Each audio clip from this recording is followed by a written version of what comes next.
আল্লাহ বলে প্রত্যেকটা নাফরমান পাপী জাহান্নামী কিয়ামতের দিন আল্লাহকে বলবে, আল্লাহ আজকে এই হাসরের ময়দানে আপনি আমার ভাই, আমার স্ত্রী, আমার সন্তান, আমার মহল্লাবাসী, এমনকি গোটা পৃথিবীবাসীকে জাহান্নামে দিয়ে দেন, তবুও আমারে বাঁচায় দেন।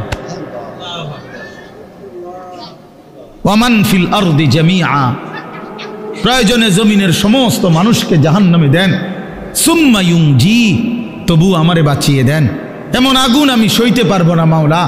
কারণ কোরআন শরীফে আছে যে সরাসরি হাসরবাসী আখিরাতে হাসরের মাঠে ফেরেশতারা জাহান্নামকে টেনে আনবে। ওয়াজিআ ইয়াউমাইদিন বিজাহান্নাম, জাহান্নামকে দুই চোখে দেখবে মানুষ। এই দেখেই তখন প্রতিটা নাফরমান বলবে, মাওলা এমন ভয়ানক আগুন যেটা ধাউ ধাউ করে জ্বলতেছে, তীব্র জাহান্নামের গর্জন, টকবক করতেছে আগুন। আল্লাহর নবী বলবেন, জাহান্নামের বিকট গর্জনে গোটা হাসরের ময়দানের ইমানদার নাফরমান, আরে নবী আউলিয়া সিদ্দিক পর্যন্ত চিৎকার দিয়া বলবে, ইয়া রব্বি নফসি নফসি। জিব্রাইলের মতো সাহাবী ফেরেশতা, ফেরেশতাদের কোনো গুনাই নাই, চিন্তাও নাই, সেই জিব্রাইলের মতো ফেরেশতা হাদিসে আছে হাসরের ময়দানে জাহান্নামের দিকে তাকাইয়া মাটির মধ্যে নিজের হাত বাইরেতে হাত বাড়ি দিতে দিতে করতে বলবে, ইয়া রব্বি সাল্লিম সাল্লিম, আয় মাওলা আমারে বাঁচান, আমারে বাঁচান, আমারে বাঁচান, আমাকে। আল্লাহ তাআলা বলেন কাল্লা, কিন্তু আল্লাহ বলে কখনোই না। ইন্নাহা লাযা, রব্বুল আলামিন বলেন এটা জ্বলন্ত ধাউ ধাউ করে প্রজ্বলিত আগুন। নাজ্জাতাল লিশ-শাওয়া, রব্বুল আলামিন বলেন নাফরমান এই মুহূর্তে জাহান্নামের আগুনে ফেলা হবে, প্রথম সেকেন্ডেই, প্রথম মিনিটেই নাজ্জাতাল লিশ-শাওয়া, সারা দেহের গোশত চামড়া হাড্ডি প্রথম মিনিটেই, এক সেকেন্ডেই একদম জ্বলে ভুনা হয়ে যাবে। নাজ্জাতান অর্থ এটা মাশওয়ি, মানে ফ্রাই ফ্রাই ফ্রাই হয়ে যাবে, ভুনা হয়ে যাবে, ভুনা এক মিনিটেই ভুনা হয়ে যাবে।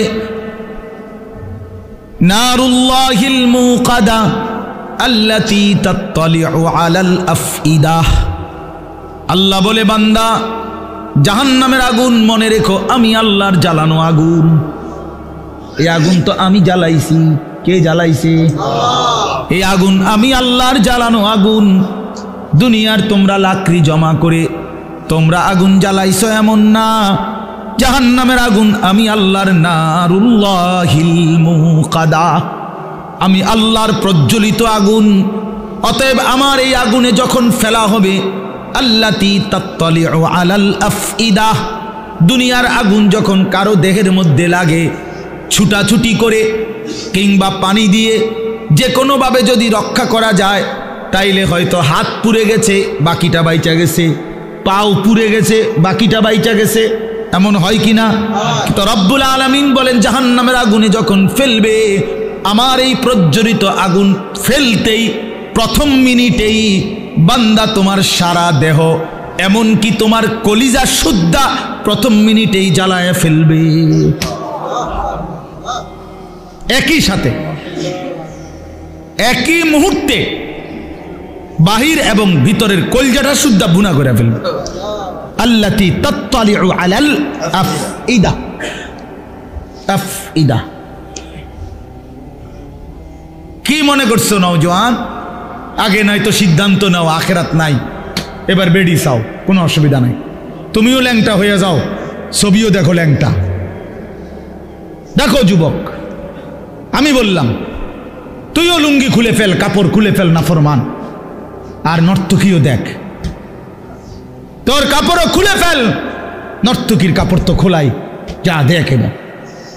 তবে আগে শর্ত হলো একথা বুঝাপড়া করে নাও, কারোর সাথে হিসাব মিলাইয়া নাও যে আসলে যে হুজুররা বলে কবর হাসর আখিরাত, এটি আসলে মিছা কথা নেই, এই কথা কারোর থেকে জিজ্ঞাসা করে নাও। কথা বুঝেন নাই আমার? এটা যদি ফয়সালা হয়ে যায় যে হ্যাঁ এগুলো নাই, তো ঠিক আছে বন্ধু, নাচো গাও ফুর্তি করো,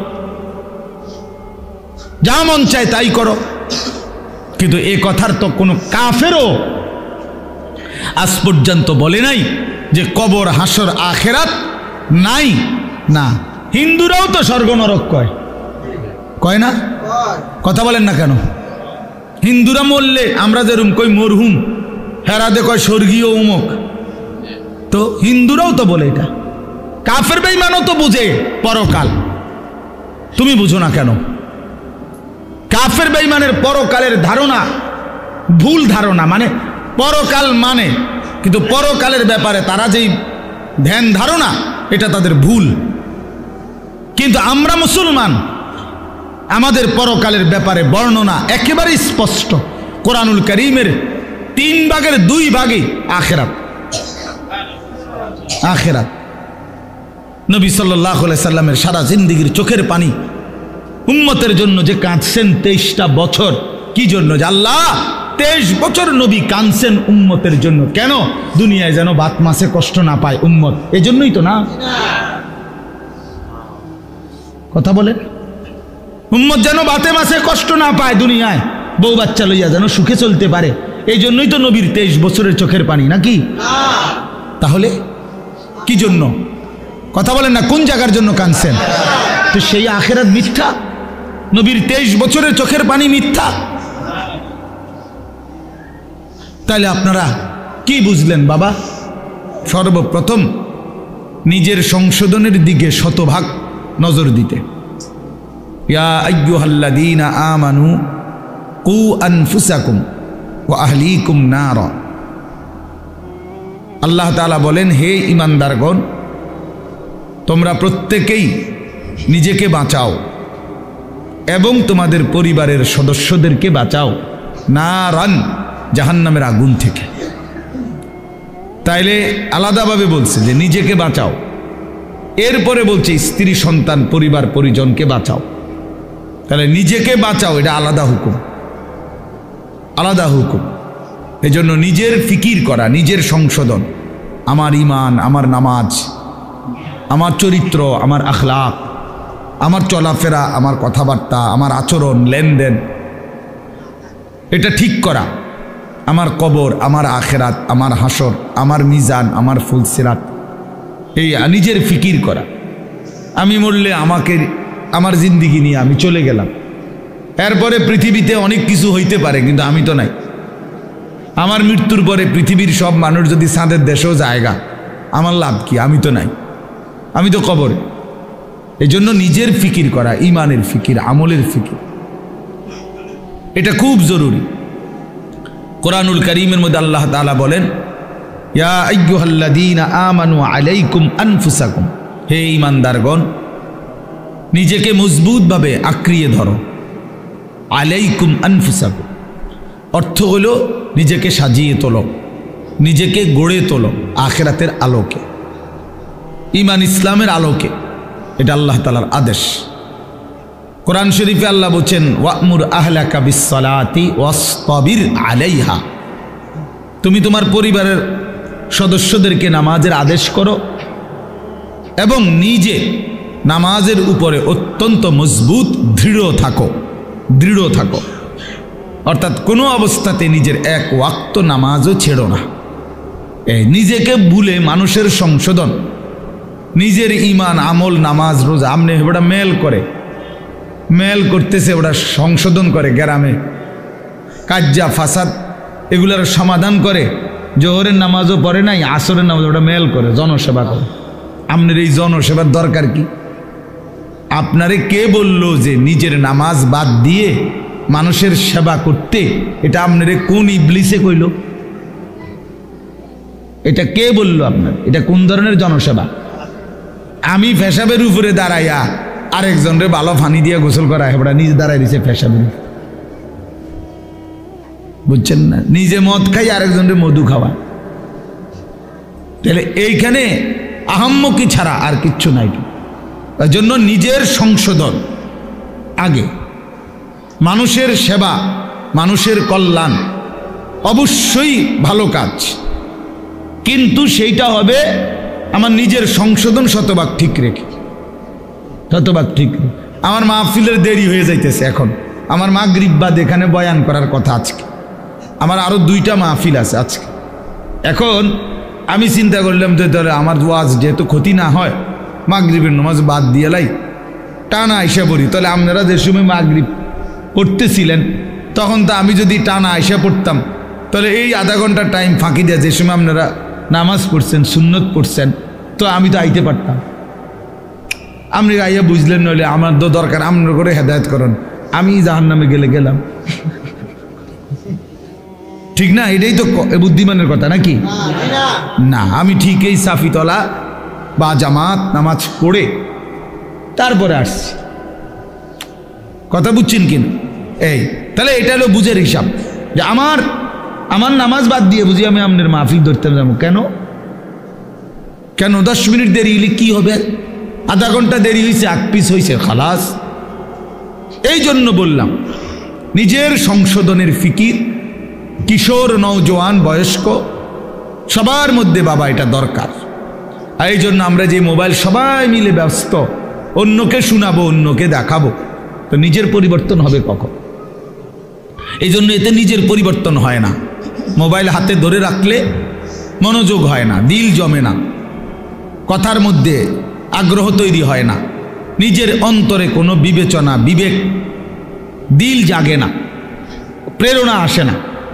এক তো হইল হুজুর আসছে, ওনারে চিনি, ওনা এখন অনেক লোকে হয়তো ওনার বয়ান শুনে আমিও আসছি, হ্যাঁ, উড়াউড়ি করে, দৌড়াদৌড়ি করে, দফাদফি করে আসলাম, দেখলাম, হুড় করে আবার চলে গেলাম, খালাস। তো এটা তো কোনো জিন্দিগি না বাপ। এই জনপ্রিয়তা দিয়েই হবে কি?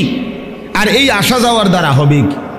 মানুষ জমলো 10 লাখ, মানুষ জমলো 10,000, কিন্তু যার মতো, আমি আমার মতো, উনি উনার মতো, প্রত্যেকেই আগের মতো, তো লাভ হইল কি? বললো কারে, শুনলো কারে, আয়োজন করলো কার জন্যে? তাইলে ইনসাফের কথা বলেন। যিনি বিড়ি খায় উনি বিড়িয়ে খায়, যিনি সুদ খায় উনি সুদে খায়, যিনি মিথ্যা বলে তিনি মিথ্যাই বলে, যিনি কথায় কথায় গালি দেয় তো আপনি গালিই দিচ্ছেন, যার দোকানে টেলিভিশন, চা দোকানে নাচ গান চলে তো চলতেই আছে, যার ঘরে পর্দা পুশিদা নাই, বউ বাচ্চার, স্ত্রী কন্যার, তো সেইভাবেই চলতেছে, যার ছেলে নামাজ পড়ে না তো পড়েই না, যার মেয়ে পর্দা করে না তো করেই না। তো এই ইমাম সাহেবদের এই প্রতি সপ্তাহ বয়ান তাহলে কার জন্য? কাকে করে এগুলো? এই কোরআন আল্লাহ তাআলা তাইলে কার জন্য নাজিল করলেন? চাঁদের দেশের মানুষের জন্য? তাইলে রাসূলুল্লাহ সাল্লাল্লাহু আলাইহি ওয়াসাল্লামের 23 বছরের মেহনত কার জন্য? তাই কার জন্য তিনি এই কাঁদলেন, এই চোখের পানি ফেললেন, তায়েফের এত রক্ত ঝরাইলেন, পেটে 2টা পাথর বাঁধলেন ক্ষুধার কষ্টে, ঘরের চুলায় 3 মাস, নবীজির স্ত্রীরা বলছে টানা 3 মাসও গেছে, কোনো দিন 3 মাসে ঘরের চুলায় রান্না করা কোনো খাবার খাই নাই আমরা। তো এইভাবে রাত দিন ক্ষুধার্ত, রক্তাক্ত, চোখের পানি, এইভাবে নবীজি কষ্ট দিবানিশি করে মাকসাদ, উদ্দেশ্য কি ছিল? তাইলে নবীজির নাম ব্যবহার করে আমরা কিছু জিলাপি খাবো, খিচুড়ি খাবো, বিরিয়ানি খাবো, খালাস। এই তো 23 বছর নবীজির মেহনতের খোলাসা, মানে লক্ষ্য উদ্দেশ্য, ঠিক না? তাইলে ইনসাফ কি বলে, বিবেক কি বলে?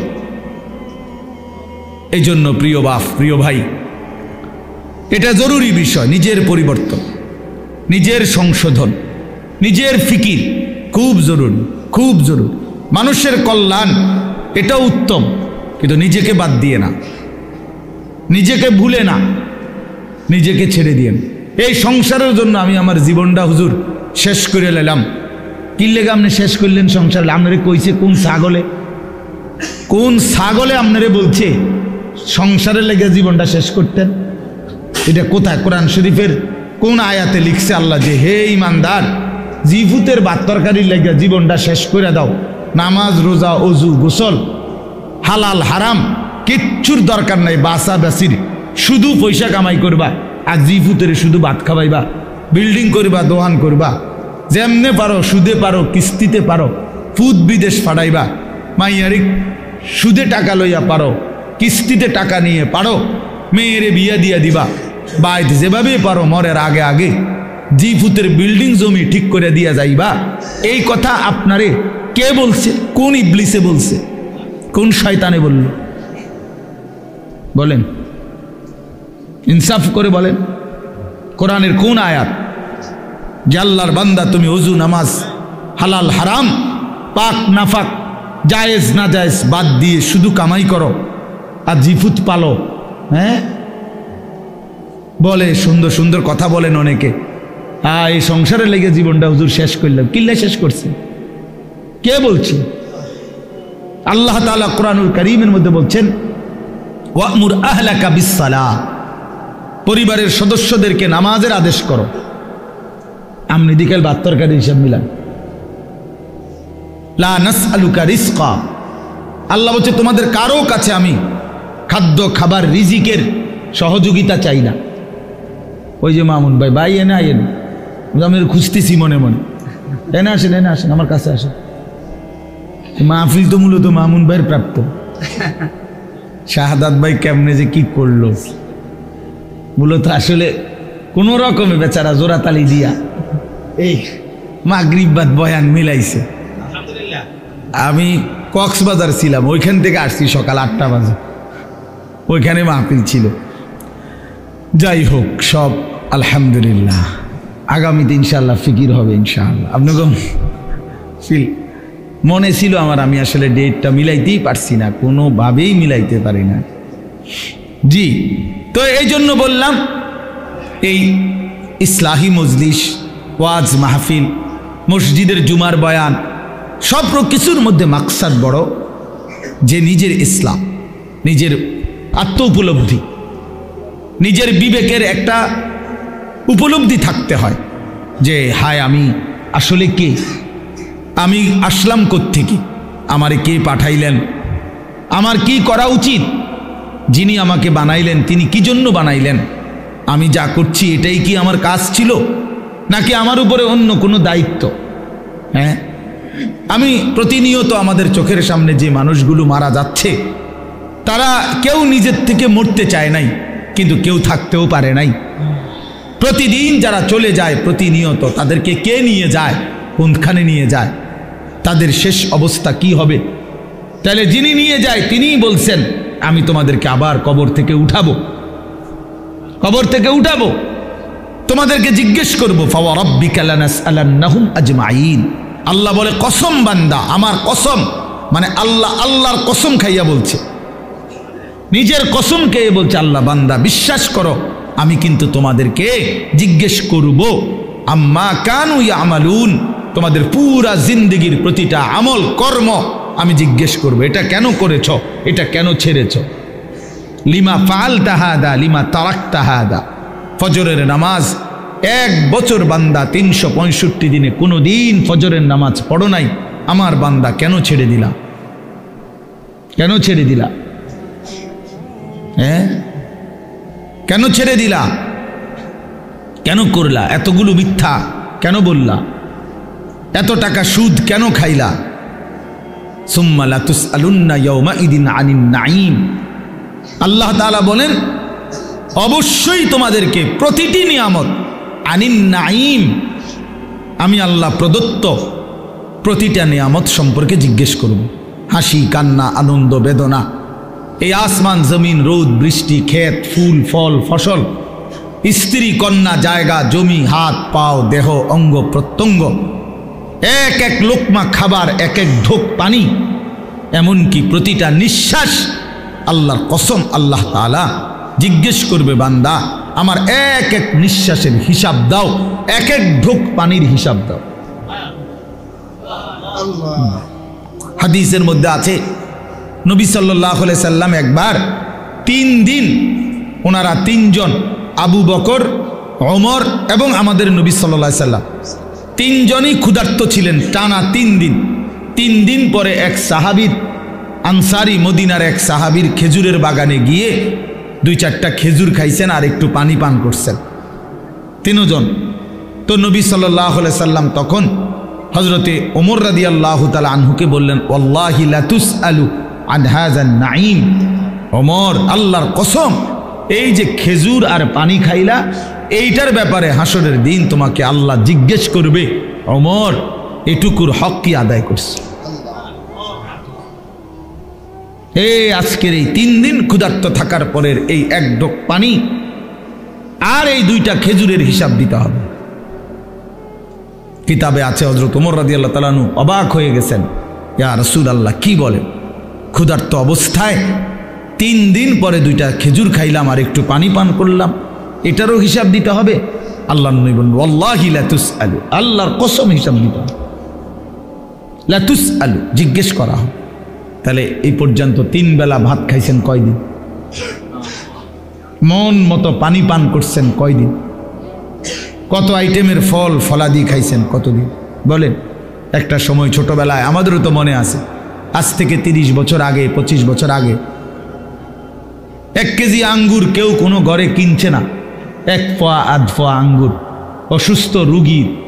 আমার তো মনে আছে ছোটবেলায় আমার আব্বাই শুধু দেখতাম মালটা খাইতো, আব্বা অসুস্থ ছিল, আমরা তাকায় তাকায় থাকতাম।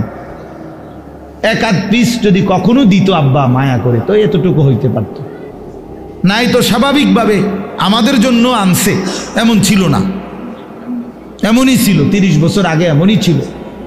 আঙ্গুর 100 গ্রাম 200 গ্রাম, হ্যাঁ হাসপাতালে রুগী, হাসপাতালে তো ওই রুগীর জন্য পথ্য হিসাবে 100 গ্রাম আঙ্গুর কি নিয়ে গেছে, এমন না? কি বলেন চাচারা, এটা তো ছিল। তাইলে আজকে আলহামদুলিল্লাহ কি পরিমাণ ফল ফলাদি আমাদের বাচ্চারা খাইতেছে, আল্লাহ তাআলা কি পরিমাণ রিজিক দিচ্ছে আমাদেরকে, তো সেই রিজিকের কি কোনো হিসাব নিবে না? কথা বলেন না? তাহলে এই জন্য বাবা আল্লাহ তাআলার এটা ওয়াদা, আমরা যদি এটা না বুঝি আমাদেরই বোকামি হবে। তোমরা যারা কিশোর তরুণ ছেলে অনেকেই আছো, কোনোভাবেই বুঝতে চাচ্ছ না, তুমি মনেই করো না যে তোমার যে মানুষ, তুমি যে মুসলমান, এবং তোমার যে 14 বছরের পর থেকে তোমরা যারা বালেগ হয়েছ, অর্থাৎ যাদের উপরে গোসল ফরজ হয়েছে, যাদের বীর্যপাত হয়, গোসল ফরজ হয়, সেদিন থেকেই তোমার হিসাব পুরাপুরি 100 তোমার প্রতিটা নিঃশ্বাসের হিসাব উঠতেছে আমল নামার মধ্যে। তাহলে তোমাকে এই বালেগ হওয়ার পর থেকে প্রথম সেকেন্ড থেকে তোমার হিসাব দিতে হবে। একটা চোখের দৃষ্টি, কতবার নারী দেখছো, ছবি দেখছো, নর্তকী দেখেছো, উলঙ্গ ছবি দেখেছো, প্রত্যেকটা পলক নজরের হিসাব দিতে হবে আল্লাহর কাছে। আল্লাহর কাছে প্রতিটা হাত পায়ের অঙ্গের নড়া চড়ার হিসাব আল্লাহ তাআলার কাছে দিতে হবে।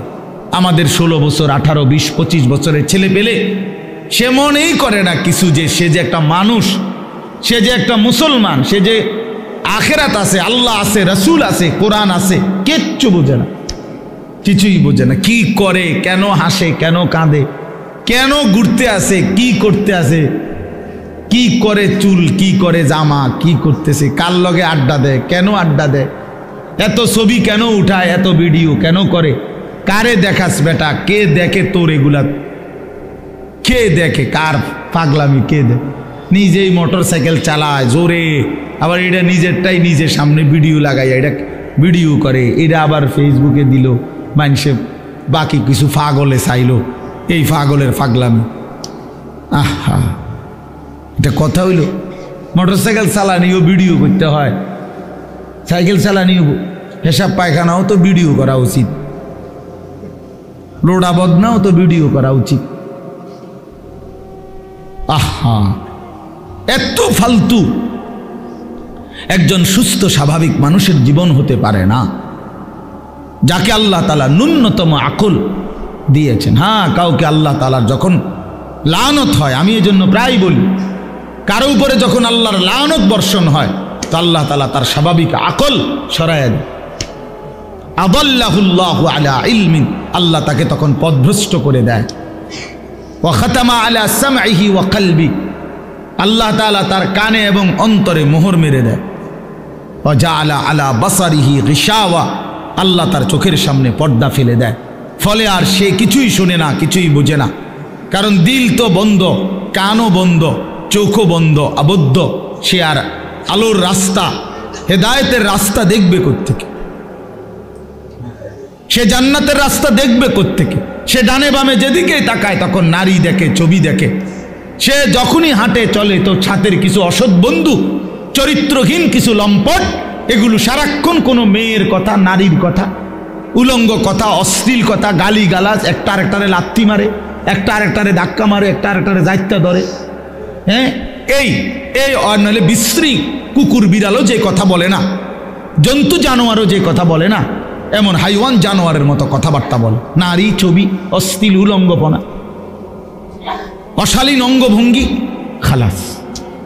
এভাবেই দিন শেষ। বাদ কতগুলো খাইছে, আবার জানোয়ার ঘুমায় গেছে। ভোর হইলে আবার জানোয়ার উঠছে। না এশার নামাজ, না ফজরের নামাজ, না জোহরের নামাজ, না আসরের নামাজ, কোনো নামাজের কোনো খবরই নাই। কারণ জানোয়ারের আবার নামাজ কি, কুকুরের আবার নামাজ কি, শুকরের আবার নামাজ কি, কুত্তা বিলের আবার নামাজ কি, জন্তু জানোয়ারের আবার সেজদা কি? বুঝেন নাই কথা? অতটি সিদ্ধান্ত নিছে যে আমি মানুষ হব না, আমি হব জানোয়ার, আমি হব কুকুর বিড়াল, আমি হব রাস্তার পশু। অতএব রাস্তার পশুর যেমন কোনো আল্লাহ নাই, বন্দিগি নাই, ইবাদত নাই, আমারও নাই, আমারও নাই, আমারও নাই। এই জন্য ছেলেরা, বাবারা, ছেলেদের দায়িত্ব তোমরা নিজেকে নিয়ে ভাবা কি করছো। বাবাদের দায়িত্ব আপনাদের ভাবা আপনারা আপনাদের সন্তান গড়তেছেন নাকি কি করতেছেন। সন্তানরে কি করলেন? আপনি তো সংসার করছেন কইলেন। আমি তো সব সময় প্রতিদিন বলি যে সংসার বলতে কি বুঝলেন? আপনি যে কইলেন আমি আজকে 30 বছর সংসার করলাম, কিটা? খাট পালং সোফা ফার্নিচার রেনি সংসার কয় না বউ বাচ্চারে কয় সংসার? একটা মানুষ যদি বলে যে আমি পরিবার নিয়ে এনে বেড়াইতে আইছি, তো পরিবার নিয়ে বেড়াইতে আইলে এ কথা বললে তার মানে খাট সোফা টোফা বেটার ঘরের ফার্নিচার এটি লই আইছে বেড়াইতে নাকি? কি কি নিয়ে আইছে? বউ বাচ্চা নিয়ে আইছে, এই না কথা বুঝায়। তাইলে সংসার বলে বউ বাচ্চারে, পরিবার বলে বউ বাচ্চারে, এই মানুষগুলার এক সংসার বলে। খাট পালংরে কি বলেন? এগুলো তো বদলায় যায়। এগুলো তো আমনের আমলও আমনে চেয়ার বদলাইছেন, বদনা বদলাইছেন, বালতি বদলাইছেন। আমনের নিজের আমলেও তো আমনে 40 বছরের ভিতরে কত আসবাব বদলাইছেন না? আগেরটা পুরান, সুন্দর লাগে না মডেল, নতুন করে কিনছে। তো এগুলো তো কিচ্ছু না, মানুষগুলো হলো আমার সংসার। তাহলে আমার ছেলে মেয়ে নামাজ পড়ে না, পর্দা করে না, আল্লাহর নাম জানে না, কোরআন শরীফ পড়তে জানে না, বউ পর্দা করে না, রাস্তার লগে পুকুর বেড়ি গোসল করে, তামাম মানুষ চাইয়াতায়। এই অসিব্য নারী, এই বেডিও অসিব্য, এই বেডির জামাইও অসিব্য, একেবারে 100% অসিব্য। দোনোটা অসিব্য, দোনোটা অসিব্য। বেড়াটাও অসিব্য, বেডিটাও অসিব্য। তে বেটারও কোনো লজ্জা নাই, তে মানুষের বেডি চায় আর তার বেডিরে মানুষে চায়, খালাস। হ্যাঁ, নাই তো এই বেশরম 30 বছরের কামাই দিয়া বেটা তোর বউয়ের জন্য একটা গোসলখানার ব্যবস্থা করতে পারলি না বেটা, তুই কি এর বেটা? বেটা অপদার্থ বেটা, তোর বেড়ই তো লেখে বেটা, তো অপদার্থ ছাড়া আর কিচ্ছু না। নিজের স্ত্রীর জন্য একটা, মেয়েটার জন্য একটা নিরাপদ গোসলের ব্যবস্থা করতে পারে নাই পর্দার ভিতরে, এরকম বেহায়া, এটা কেমন পুরুষ? এমন নির্লজ্জ পুরুষ হয় কেমনে মিয়া? এরকম বেগায়রত, আত্মমর্যাদাহীন। আমার স্ত্রী রাস্তার মানুষে দেখবো, তাহলে আমি জীবনের বাচ্চা থেকে কিনলাম। আমার মেয়ে রাস্তার ফোলাফাইনে টিটকারি মারবো, ইটকারি মারবে, অথচ মেয়ে আমার। তাহলে আমার মতো বেড়ই মুসলমান, আমার বাচ্চা থাকার দরকার কি বেড়া? আমি মরে যাই না কেন? আমি মরে যাই না কেন? আমি পানিতে ডুবি না কেন? বলে। এই জন্য বাবাদেরকে বলি, ইনসাফের সাথে বলেন, ইনসাফের সাথে বল। কইলেই কইব কই হুজুর শুনে না, ওনার এই যুগ নাই। কোন যুগ নাই? নূহ আলাইহিস সালামের যুগ নাই নাকি? নূহ আলাইহিস সালামের যুগে তো মোড়েই শুনছে না, কথা বলেন না কেন?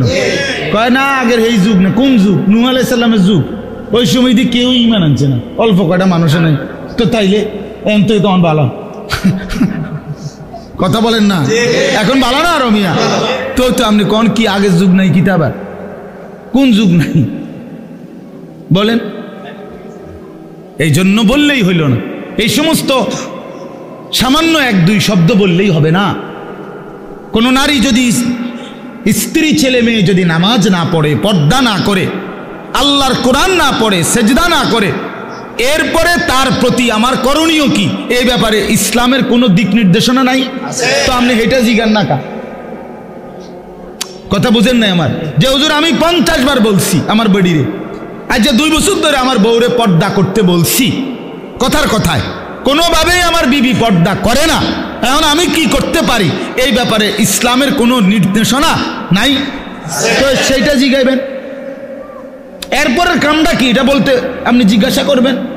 আমি হুজুর কোনোভাবেই আমার বেটি আমার কথা শুনে না, বউ সে আমারে শুধু বিরক্ত করে অথবা এই কারণে কষ্ট দেয়, তো আপনি তালাক দিবার আগে আপনি আগে জিজ্ঞাসা করেন যে হুজুর আর কোনো উপায় আছে কিনা, আর কোনো ফর্মুলা আছে কিনা ইসলামে।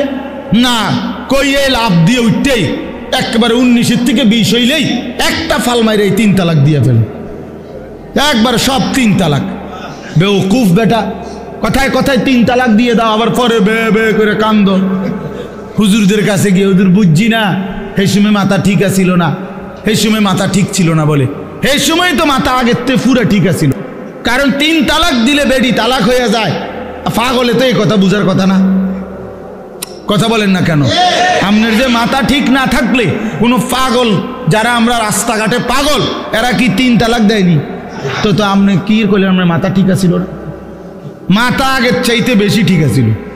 সে বুঝে, এটা বুঝা শুনেই কইছে যে এই কথা বললে বেটি কি হয়ে যাবে, এটা তো না বুঝার কি আছে এটা, নাহলে এটা বললেন কেন আপনি? আপনি 1 তালাক 2 তালাক না বলি 1 সালাক 2 সালাক কইতেন, তাইলে তার তালাক হইল, নাহলে কইলেন হইলে বেডি সালাক, বউ বুদ্ধিমান।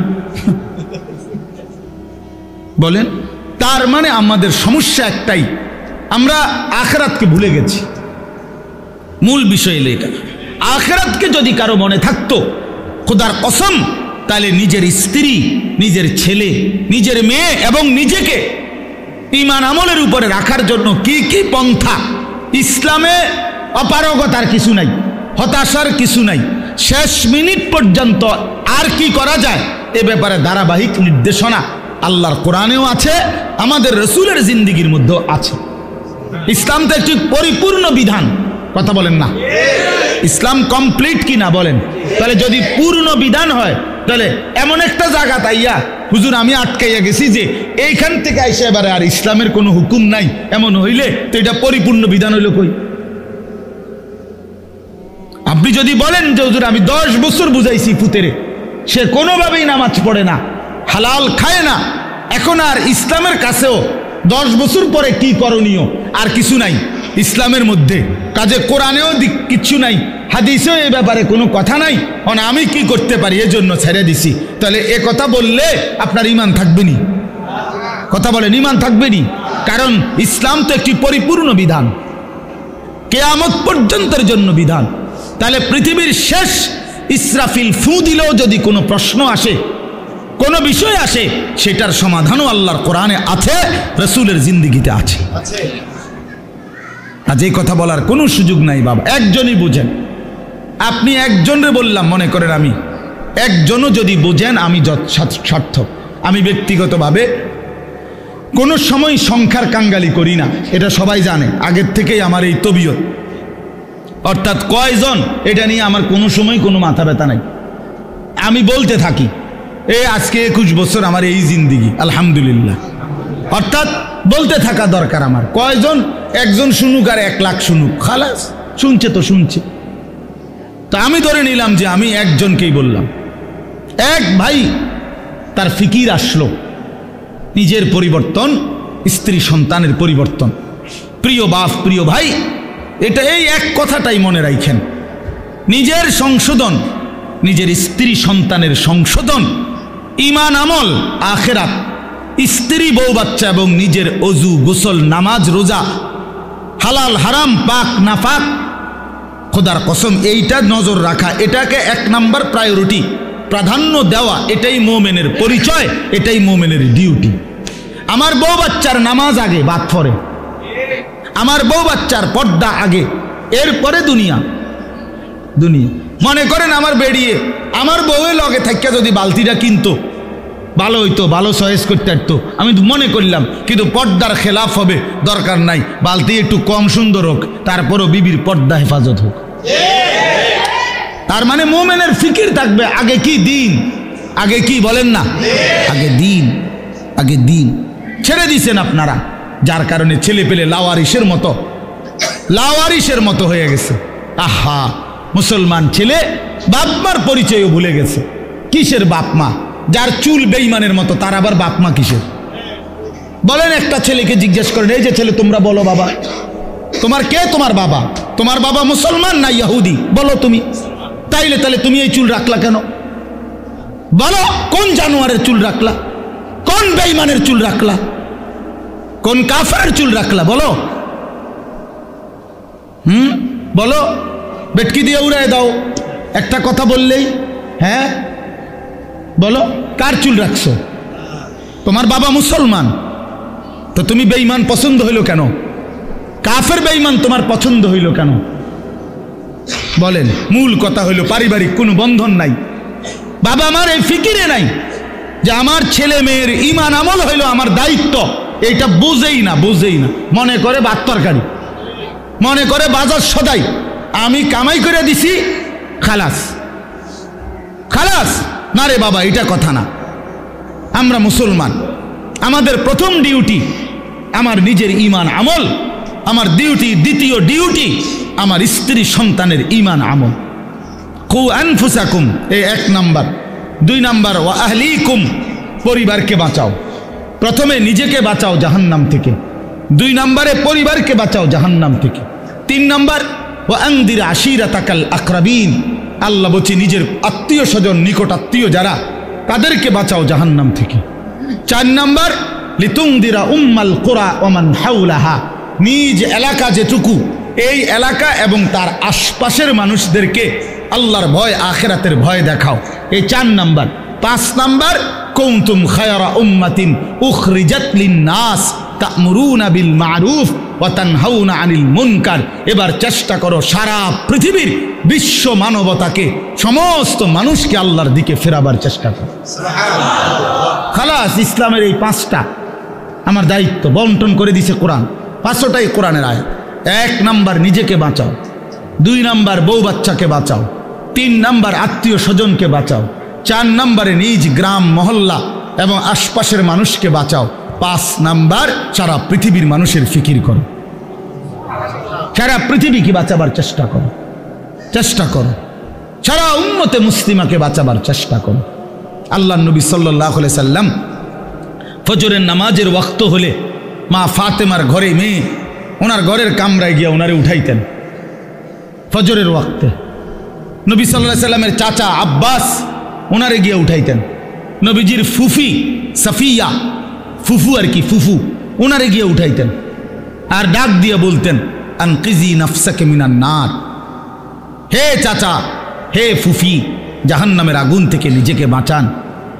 ফাইন্নী লা উগনি আনকে মিনাল্লাহি শাইআ, বলতেন ফুফু, চাচা, আল্লাহর কসম। মেয়ে ফাতেমাকে বলতেন, ফাতেমা, আমি তোমারে মুহাম্মদের মেয়ে বললে, মুহাম্মদের চাচা এ কথা বললে, মুহাম্মদের ফুফু বললে আমি হাসরের ময়দানে কোনো উপকার করতে পারবো না। নিজের ঈমান, নিজের সেজদা, নিজের তাকওয়া, এটা দেখাইয়া হাসরের ময়দানে মুক্তি নিতে হয়। মুহাম্মদের স্বাস্থ্যবাই কইলে হইতো না। নাউযুবিল্লাহ। হ্যাঁ, নবী পাকের মেয়ে বললে হবে না, নবী পাকের চাচা বললে হবে না। নবীজির চাচা বললে যদি জাহান্নামের মুক্তি পাওয়া যায়, তো আবু তালেব, আবু লাহাব, আবু জাহেল, আবু লাহাব, তারাও তো বলবে আমি তো চাচা। কথা বলেন না কেন? তাইলে তখন কি হবে? এজন্য নবী বলছেন, না না, আত্মীয়তার পরিচয় হবে না, ঈমান আমলের পরিচয়। ফাইজা নুফিখা ফিস-সূর ফালা আনসাবা বাইনাহুম ইয়াওমাইদিন, আল্লাহ বলেন হাসরের মাঠ যখন কায়েম হবে, কেউ কাউকে কোনো আত্মীয়তার নসব মানে কি? বংশের কোনো পরিচয় হবে না। ওয়ালা ইয়াতাসাআলুন, কেউ কাউকে ভালো মন্দ জিজ্ঞেসও করবে না। ভাইজান কোনো কষ্ট হইতেছে কিনা চাচা, বসতে কোনো অসুবিধা হইতেছে? না না, এখানের কথা কই না, হাসর ময়দানে। বুঝেন নাই?